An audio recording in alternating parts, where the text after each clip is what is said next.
Greetings and welcome to Retention Chronicles, the podcast with learnings from expert e-commerce brands and partners. I'm Mariah Parsons. And I'm Noah Rahim today. If you're here, you're either on a quest for e-commerce enlightenment or you accidentally clicked the wrong link. Either way, we're thrilled you've stumbled into our corner of the internet. And hey, even if you're not on the e-commerce hype train, stick around. We promise it'll be worth your while. We've got pearls of wisdom for everyone, whether you're running a business or just trying to keep your houseplants alive.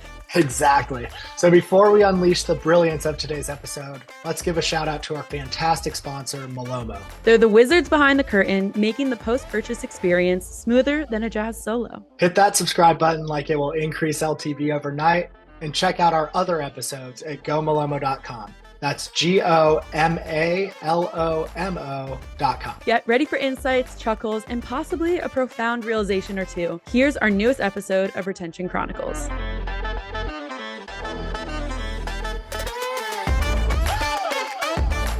Super pumped. We have our second ecosystem episode of 2024 today.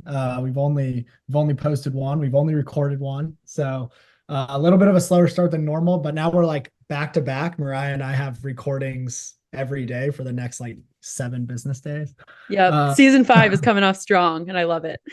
Awesome. But we're super pumped for today's episode in particular. We've got a great partner joining us, Caitlin Elgin, head of Lifecycle and CRM at Fluency firm. Great partner of ours. We've worked together on some amazing brands. I think Bombshell Sportswear comes to mind for me, but I know we've got a few under our belt. So we're really excited to have her with us. Welcome, Caitlin, and thanks so much for joining. Thanks so much for having me. I love working with Malomo. Transactional emails are one of my favorite things to ramble about. So I'm thrilled to be here. I'd love to hear it. This is why we had you on. This is just great. If you could, Caitlin, just give us a super quick intro and background on yourself. And then one thing that you're excited about in your personal life is how we like to kick these things off. For sure. So I'm Caitlin, as you've already introduced me. I'm the I get the last name right? Elgin? Elgin. Elgin, damn it. It's so close. It's good. So I'm our head of Lifecycle and CRM at Fluency firm. So I lead a small team of strategists that support all of our clients on their email and SMS efforts. And that's, anything that covers part of a customer's life cycle with the brand. So any type of communication you could want to send them. We're helping brands come up with creative ideas. We're connecting them with tech partners like Malomo. And we're helping them sort of flesh out their entire communications program with their customers. I have been working in marketing at some capacity. I've shifted all over the place from the creative side to social media to email. I've done a little bit of all of it, but I've been in the space for almost 20 years. Get that one too loud, but I've been working in marketing for a really, really long time, but I've been with Fluency specifically on the agency side for about 2 years now.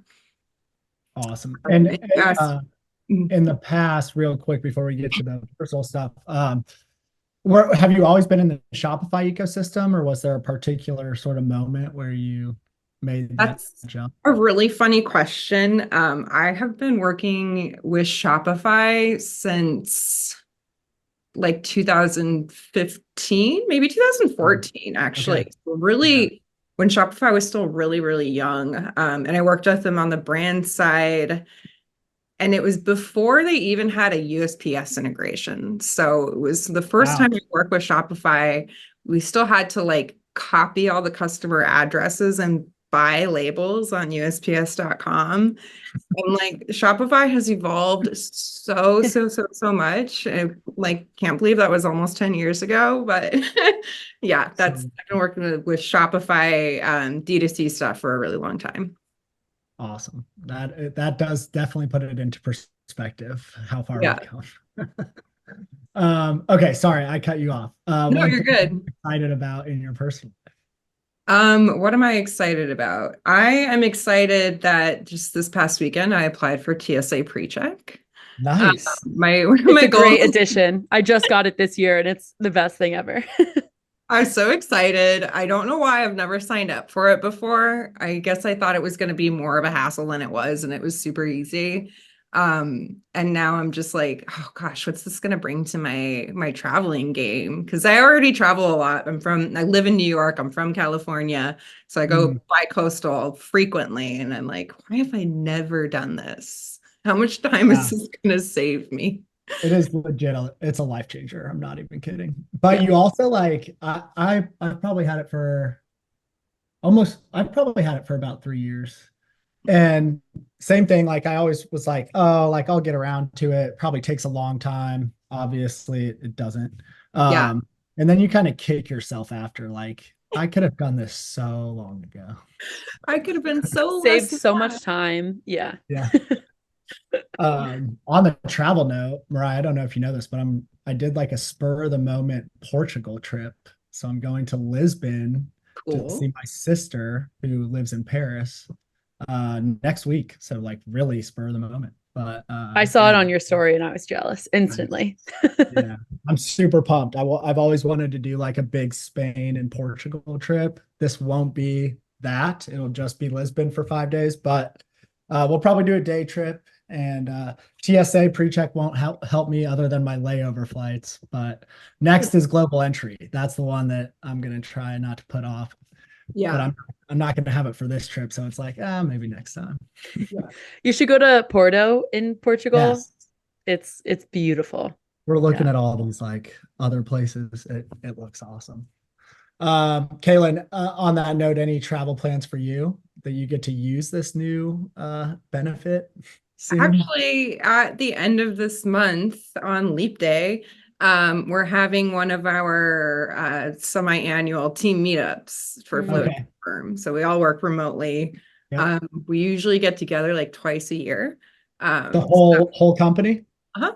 Nice. Yeah, we're flying everybody out. It'll be the first time I've met some of my team in person. Yeah. So really, really excited that hopefully the TSA pre-check comes in by the 29th. That's my fingers Yes, crossed that's right the there. goal. Yeah. Awesome. Yeah. We do a summer party every year at Malomo. It's like one of the best weeks of the year for the company, just getting everybody together, meeting a bunch of people that you never have met Yeah. before. It's special. It's awesome. Cool. Thanks for sharing. I love the new format. So Caitlin, this didn't used to be the format. We used to just talk for an hour. Yeah. But we get right into it now, Yeah. in the new year. So we're going to ask you to share one practical sort of like e-commerce strategy or tactic that you've, in particular really seen results from or benefited from or implemented for brands who have, grown as a result. So we'd love to have you share your screen and walk us through something that's top of mind for you. Yeah, absolutely. So I specifically wanted to talk about transactional messages, and you're just going to need to give me a quick minute to remember how to share my screen on Zoom. Technology, it'll never get Okay. easier, right? Oh, yeah. So you can see a graph with click-through rates, right? Yes. Yes. Yep. All right. So this is for one of our brands that was using Malomo. And they were actually one of the first one, or they weren't using Malomo. They were the first brand that we introduced to Malomo, and we got them launched on Malomo in February of last year. So this is coming up for me because this has been about a year using Malomo, and we've been going through like the 2023 results and looking ahead at what we're going to do in 2024. And so a lot of this is really top of mind for me, but I was really, really wowed in particular at the increase in click rates that we saw. So we're looking at the average flow click rate for this brand. And the pink line is 2023, blue line is 2022. At the beginning of 2023, when we were still not using Malomo, we were hovering around a 5% click rate. And the entirety of 2022, they didn't break above a 4.7. So they were already kind of stagnating in terms of click rates. They not necessarily needed something to bring it up, but this is a little bit lower than we were benchmarking. And I don't necessarily think Malomo was even the thing that we were looking for to solve this problem. It just ended up being a big solution and big driver for it. So this spike here between the 5% click rate to an almost 9% click rate, the only difference in that month was adding Malomo. Wow. And that engagement kept kept our click rates high all year long, with the exception of August when we were doing list cleaning, and that dragged our stats down a little bit. Not a little bit, a lot. But you can see that throughout the year, we just had a much, much, much higher engagement rate by using Malomo. Also over here on really quick before you move on, Caitlin. Yeah. I've actually never seen like this type of a comparison before. So it's really same. Yeah. Let's really quickly define transactional, just in case there's any. Yeah. I realized I started just rambling about Malomo and not about actually the topic at hand, which is transactional messages. So transactional messages, anything like an order confirmation, a shipping confirmation, anything that the customer actually needs from you. So it's not anything like a promo. It's not an abandoned cart message. It's not just fluff that you want to send them. It's things that they need. And so you have permission to send these to everybody. You don't have to have somebody opted in to send them a transactional message. So that means a couple of things. One of the things that means is that it goes to a higher volume of customers. Because it's very, very pertinent information, it also means that customers are going to engage with it at a higher rate. So not only are you sending a transactional message to your highest, largest audience, it's your highest, biggest, most engaged type of content. Like you can guarantee that somebody's going to get an order confirmation from you and open it. So that tends to be a big missed area of opportunity for brands, especially if you're using Shopify and you're just using the out-of-the-box Shopify notification. And I can't tell you how many huge brands I see just with a base plain template order confirmation. That's just a huge missed opportunity. So transactional messages have what we like to call the 80-20 rule. 80% of the message has to be related to the transaction. So it has to be information, again, that the customer needs. But that 20%, you have some brand wiggle room in there. And that can look like colors, it can look like fonts, it can look like links that you put out to your website. I've heard different schools of thought on using recommended products in that 20%, although that gets a little dicey at times. But like for this brand that we did it with late or early last year, we included links to their rewards and to download their app. And both of those platforms saw really big increases in membership last year. And that part of that had to do with being able to push it in more places. Right. So pulling the transactional messages out of Shopify and putting them into Klaviyo with the Malomo integration allowed us to do a couple of things that really just contributed to this massive click rate increase. It allowed us to monitor them a lot better, so we can actually see what the click rates are, because if they're just in Shopify, we can't really understand the performance of them. It allowed us to add like the branding colors. It allowed us to add a few more images. It allowed us to really like modify the look and feel and the language. Easier than hard coding it in Shopify. You can do it with Klaviyo's building blocks and things like that. Yeah. So made the design easier, tracking easier, and then also allowed us to create a more beautiful user experience. And we can also pull in things like customers' names. If we're working on adding points balance into them, so if they're already a member, there will be a dynamic piece of content that says you have this many points and you're this tier. Cool. In the email. Yeah. Awesome. Yeah. Yeah. So it allowed pulling it into Klaviyo, really allowed us to get a little bit more nuance to the customer experience, provide them extra value, get a little bit more extra revenue, because having all of those extra links and having that extra brand moment builds more trust with the brand, gets a little bit more interest, and gets people back on the website. And the more you get them back on their website, the more that they are shopping. And that was the other thing we saw when we started doing more with our transactional emails and with a branded tracking page, which is what we have through Malomo. We also saw an absolutely incredible increase in revenue from transactional emails. And that's one of those things that sounds counterintuitive, that you don't necessarily think sending somebody an order confirmation or a shipping confirmation is going to get them to buy. but it does. It does. Yeah. If you have the experience that supports that, then you get those like double transactions from customers. Right. Yeah, I think the really interesting thing is in 2022, the click-throughs are going to most likely they're just going to a tracking page, like a carrier tracking page, UPS. Exactly. They're leaving. So not only, are you seeing a 2x plus increase in click-through, but all of that increased traffic is actually going back to the site now as well. And that's really where the LTV opportunities lie. Exactly. Sorry, I might have one jumped more. ahead. No, I've got another slide. Tell me you can see this slide too, right? Yes. Yep. Okay, so this is just a quick overview case study of this specific project, like a preview of the emails that we used for it.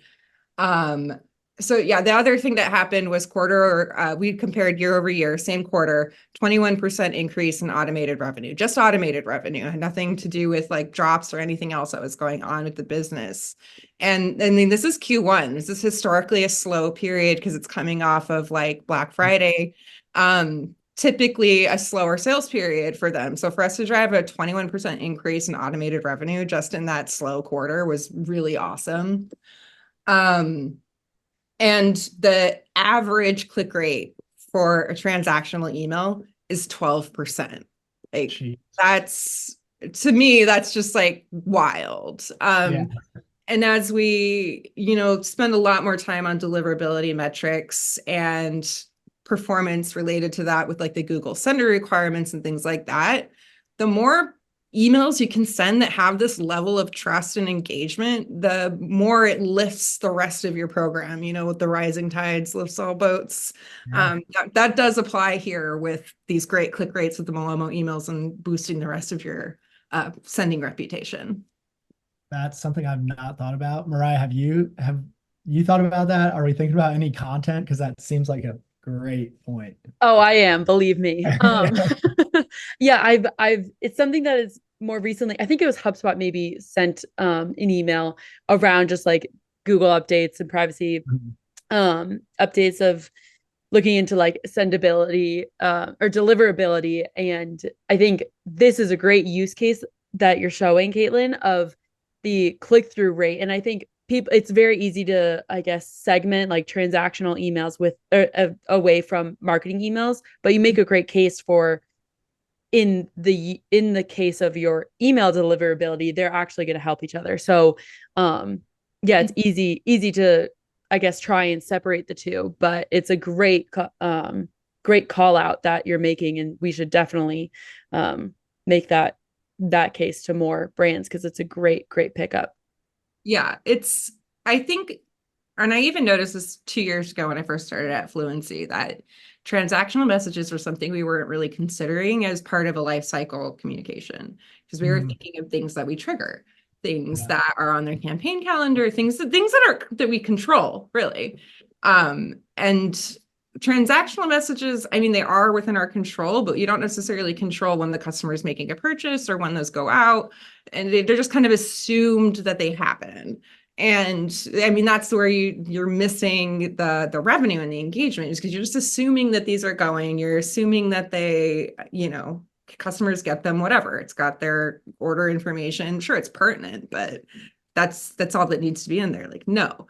If you consider this as actually like, this is your opportunity, your sometimes your only opportunity to have a connection with that customer outside of your website, because not everybody subscribes to email. So sometimes this is your only opportunity to provide them a little bit of value in your brand. And if you're not touching the transactional emails, you're just missing out on a ton of engagement. Yeah. Yeah. I love to we just released a in-app attribution report that shows revenue driven from the tracking page directly in our platform. So rather than, the metrics you're showing right now are all coming from Klaviyo. Yeah. Now directly within the Malomo platform, you'll be able to see revenue driven from the tracking page. What it doesn't account for, and it's something that you alluded to, Caitlin, is things like other LTV driving like activities or promotions that you're providing in the tracking transactional emails or tracking pages themselves, like driving app downloads right? Mhm. So like this is a super, super engaged audience, the most engaged. And it's a great time to do things like build your SMS list, drive app downloads, all of those things that like will help them get the information they desire in a more user-friendly or like in a manner where, it's the whole meet the customer where they are kind of Right. concept. Right. Oh my God, I love it. You're I'm going just here. That's This is a great. quick Yeah. preview of Yeah. the footer of this email. We've tried a few different things here, but part of the goal is we don't want these emails to be too heavy. Again, 80-20 rule. So we're like, what's the most important information for us to give to the customer? And we prioritized a couple of things that, yeah, if we can get them engaging with any one of these three things, we know that they're going to come back and they're going to be more loyal. So if they sign up for text, bang, we got them. If they download the app, then we can send them push notifications and they get, new drops all the time. And if they are on that rewards program, then they're probably interested in earning points, and we can send them different types of promos to earn points. We can remind them that they have discounts available to them.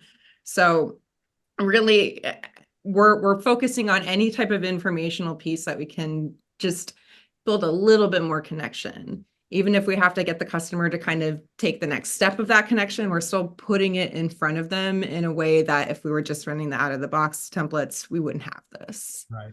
Right. I'm just curious, and this is something that we talk a lot about getting better at, like measuring these other LTV driving initiatives from tracking. Have you been able to glean any insights from that? Like, This is a hard one to track because you yeah, kind of have to go through and manually pull that right. information on what's being clicked here, but we are working on that because we do want to know that these links are working. It's just one of my like pet peeves with Klaviyo is that if I want to know which links are working, I have to go into individual email, I have to run a visual link report and kind of like manually glean that information. Right. But we do track the participation in these programs as a whole and do see where we've had increases in signups, increases in retention on all of those things. And like I said, rewards membership and app membership both had really big increases last year in terms of new members and retention. I think we increased our retention on the app like 97% last year because we were just using it and pushing it more. Yeah. I guess like my tiny piece of advice is if you don't use it, you lose it. So Right. all of these things, you gotta use them and make the most out of these apps and these features. You have all of these communication angles available to you. You just have to get them in front of people.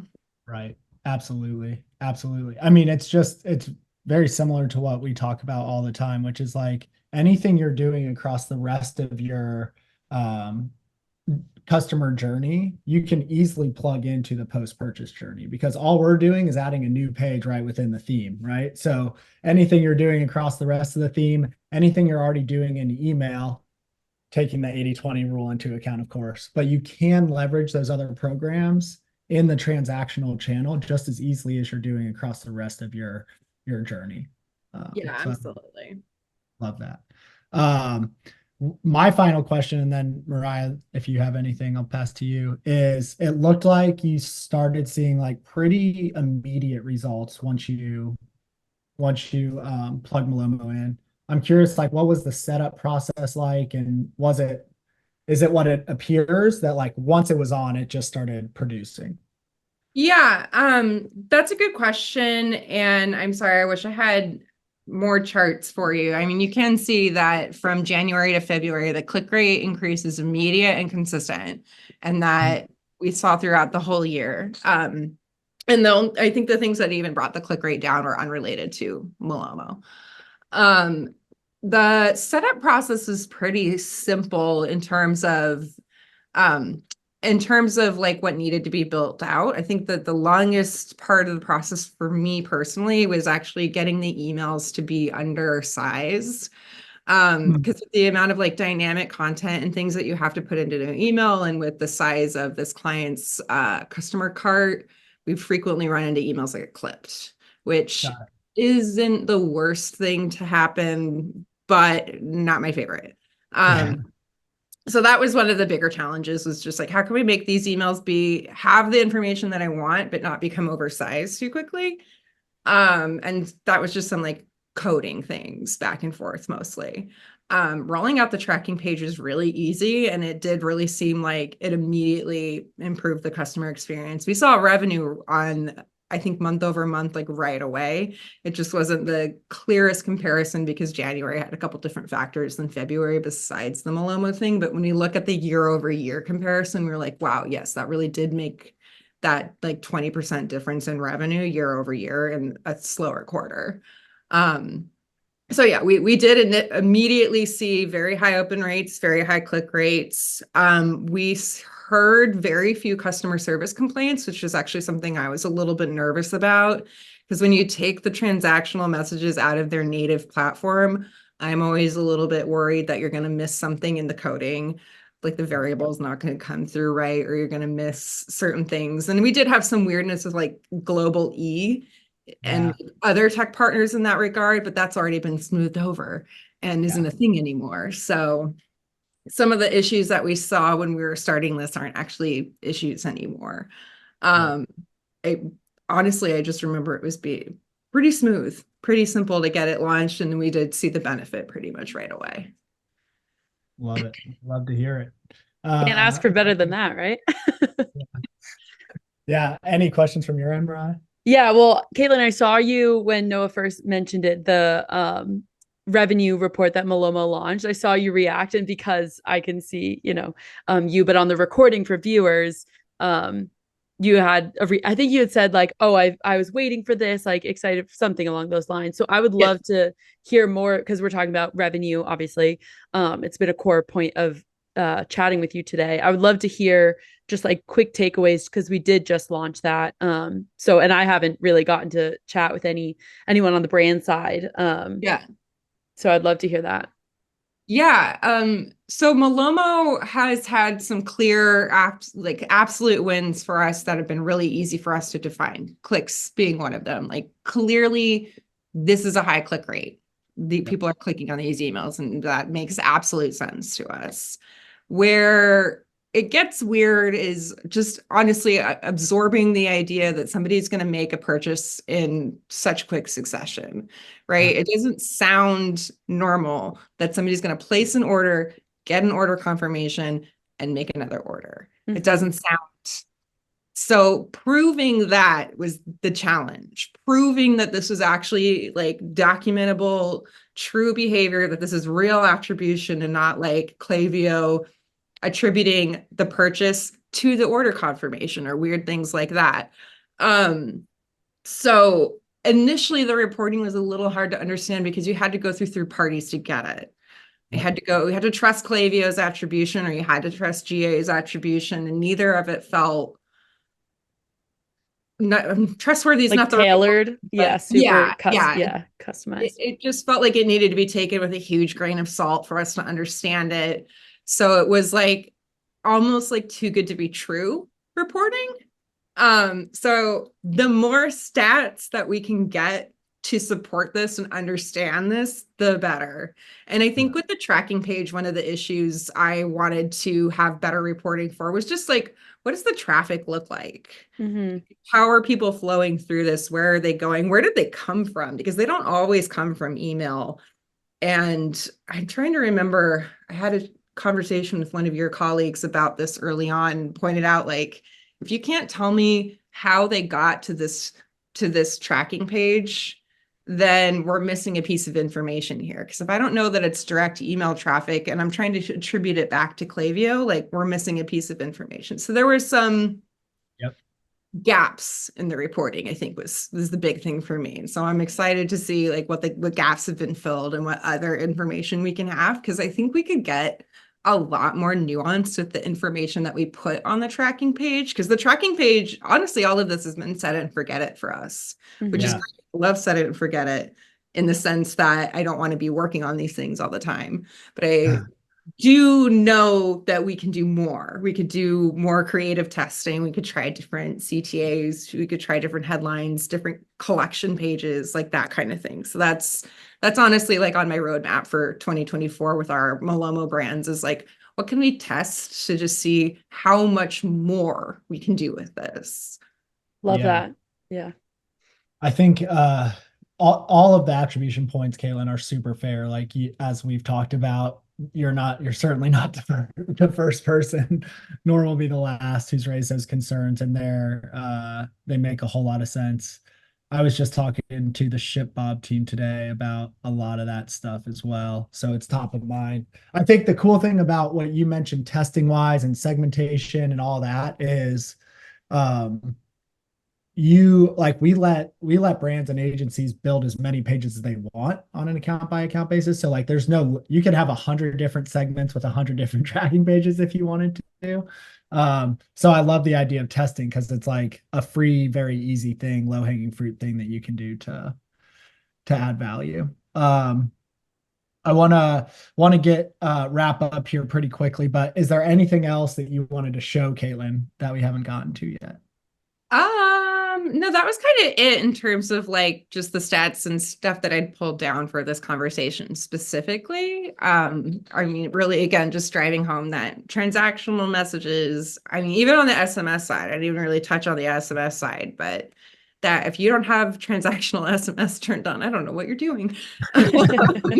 These things are just almost no-brainers. If you have the integrations and the capability to do things with your transactional messages, I just highly, highly encourage the brand to consider it because, again, it is your absolute biggest reach is your transactional messages because they could go to anybody. Yeah. Yeah. We talked about clicks and this data. Like I said, I've never seen it like this, like year over year. It's really awesome. But we talked about clicks today. The metric that we talk about a lot is just like specifically on the open side, we see transactional messages opened 3x more than marketing emails. And given this is like, I'm just gonna pop into one more stat view. Yeah. Our open rates on these are also, and this is the fulfillment confirmation. Oh, that's actually lower than I thought because that's all time. Let's go last 90 days. Yeah, they do tend to be above 50%. Yeah. Unless we're running into, I mean, we've run into a couple different things with this brand with like bot traffic and things like that, but we're still seeing incredibly high click rates, incredibly high open rates, and really low. If you were to look down at like the deliverability, hardly ever see issues with the spam run subscribe rates here. And that's a great point as well. Again, going into the privacy changes and all of that. So yeah, love it. This is obviously speaking our language. We certainly don't like it's not a requirement to talk about Malomo or post-purchase, but we absolutely love it when our guests do. So I appreciate that. I mean, beyond the sender requirements. Almost all of my brands have been doing deliverability score checks. Okay. And looking for areas of like low performance and anything that's driving up like the spammer and subscribe rates. And again, transactional messages rarely get spam complaints. Right. So it all helps with that score. So outside of the transactional sort of like post-purchase and implementation and everything that you just walked us through, talk to us a little bit to round us out about other services that Fluency provides and the types of brands that could benefit from Fluency's services. For sure. Well, we are a full stack growth marketing agency, so we do a little bit of everything. We are actually currently working on expanding our creative services. Cool. So right now we do offer design services for email, but we're working on expanding that to paid media as well. So right now as a business, we really have like two main sides of the business. We have the Lifecycle and CRM side, and then we have the paid media and SEO side. So we work with like small, medium businesses that are really like at a strategic growth point where they're maybe not growing as fast as they want to be or growing faster than they can keep up with, and they need the support to keep scaling that growth.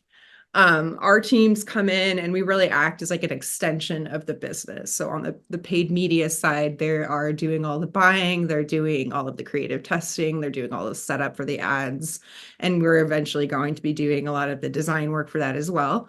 On the email side, we are, like I mentioned at the top of this, we'll touch anything that has to do with the customer's life cycle. We'll do the pop-ups, the transactional messages, your welcome series, email, SMS. We're doing a lot more with push notifications now because channel diversification becomes more important with these Google Sender requirements. Yeah. So yeah, any type of message that you want to send to a customer, we're helping you figure out what that message should be. And we work with a lot of different brands, mostly D2C, mostly Shopify brands. We have done a couple B2B brands, and it's kind of an interesting mix. We've done quite a few health and beauty. We have a handful of skincare brands right now, a couple fashion brands. The one that we were talking about today was a fashion brand specifically. A couple in the food and bev space, but mostly like more medium-sized businesses that have been around for about a year or so, maybe a little bit longer, depending on the brand. But almost all of them come to us because they're like, we can't handle all of this ourselves. There's so much. There's so much. There's so much data. There's so much content creation. There's all this stuff that needs to go into these programs. So we just become an extension of their business and help them really succeed at that. Love it. Love it. Yeah. I mean, just speaking from what I know of Fluency, I know that our merchants really do have seen like outsized results as a result of working with your team when you've helped them on the Malomo setup and then support. So we are super appreciative of that. Can't recommend the Fluency team enough. Last thing, Caitlin, just let our listeners know, and we can drop this in the show notes too, but how can they get in touch with you or Fluency if they're interested in learning more? Yeah, our website is fluencyfirm.com. We are, I mean, just because we're a business, we're most active on LinkedIn. So definitely give us a follow on LinkedIn. We share a lot of cool information there. We've been doing a lot more thought leadership and blog posts and things like that. Our founder, Jacob, also is a fun LinkedIn follow if you want to hear his ongoing thoughts about marketing. And yeah, you can also drop us a line at hello@Fluency Firm just for general requests, or you can hit me up, Caitlin@fluencyfirm.com for any lifecycle requests. But yeah. Amazing.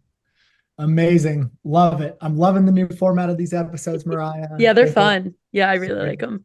And that was great. You know, yeah. You packed a lot in. Mm-hmm. So appreciate you keeping up with us. And this was awesome. Can't wait to get it out to the audience. Thanks so much. Yeah, of course. Good. I hope I didn't ramble too much. No, Not at all. Not at all. It was so Good, great. I'm glad.